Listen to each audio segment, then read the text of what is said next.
கிறிஸ்துக்குள் எனக்கு பிரியமானவர்களே, இன்று நாளிலே நாங்கள் புதுக்காலத்திலே 12ஆம் வாரத்திலே இன்று புதன்கிழமைக்கு நாங்கள் கால் பதிப்பதோடு இன்று நாளிலே இறை வார்த்தை உங்களையும் என்னையும் அழைத்து நிற்பது பொய்யான இறைவாக்கினர்களிடமிருந்து கவனமாக நாங்கள் வாழ வேண்டும் என்பதனை, நல்ல மரத்தில் நல்ல கனியும் கெட்ட மரத்தில் கெட்ட கனியும் தருகின்றதை நாங்கள் பார்க்கின்றோம். நல்ல மரத்தில் கெட்ட கனியும் கெட்ட மரத்தில் நல்ல கனியும் எங்களால் பறித்து கொள்ள முடியாது. இது உண்மையான விடயம், அன்றாட வாழ்க்கையில் நாங்கள் பார்க்கின்ற விடயம்.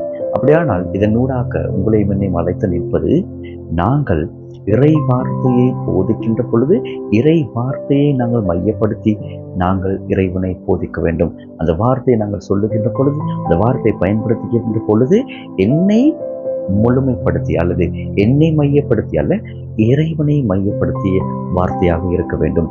அப்படியான இந்த போலியான இறை வாக்கினர்கள் என்னவென்றால், இவர்கள் தங்களை மகிமைப்படுத்துவதற்காகவும் தங்களின் கருத்துக்களை மாத்திரம் அவர்கள் போதிக்கின்றவர்களாகவும் இருக்கின்றார்கள். இன்றைய சமுதாயத்தில் நாங்கள் பார்க்கின்றோம், தங்களை பெருமைப்படுத்துவதற்காக தங்களை உயர்த்தி வைப்பதற்காக பல நபர்கள் பல விடயங்களை செய்து கொண்டு வருகின்றதை நாங்கள் பார்க்கின்றோம். எனவே இவர்களிடமிருந்து நாங்கள் கவனமாக வாழ வேண்டும்.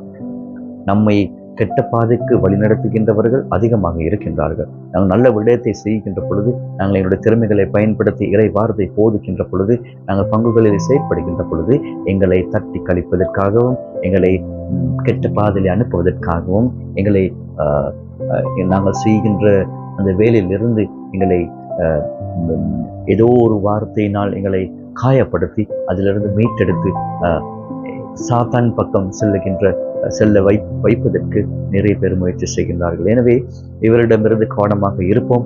நாங்கள் சரியானவற்றை செய்கின்ற பொழுது நாங்கள் இறைவனை மையப்படுத்தி, என்னை அல்ல இறைவனை மையப்படுத்தி நாங்கள் இறை வார்த்தையை போதிக்கின்ற பொழுது நாங்கள் உண்மையான கிறிஸ்தவர்களாக மாறுவோம். நாங்கள் நல்ல மரத்தில் இருந்து நல்ல கனியை பெறுவது போல ஒரு நபருடைய வாழ்க்கையிலிருந்து அவருடைய வார்த்தைகள், அவருடைய செயற்பாடுகள், அவருடைய சிந்தனைகள், அவருடைய வாழ்க்கை முறை இவற்றை பார்க்கின்ற பொழுது எங்களால் புரிந்து கொள்ள முடியும், இவர் உண்மையான கிறிஸ்துக்குள் வாழ்கின்ற நபரா அல்லது இவர் வேடமாக இருக்கின்ற ஒரு நபரா என்பதனை புரிந்து கொள்ளக்கூடிய நபர்களாக எங்களை ஆண்டவர் மாற்றுவார். தூய ஆவி எங்களோடு இருக்கும்.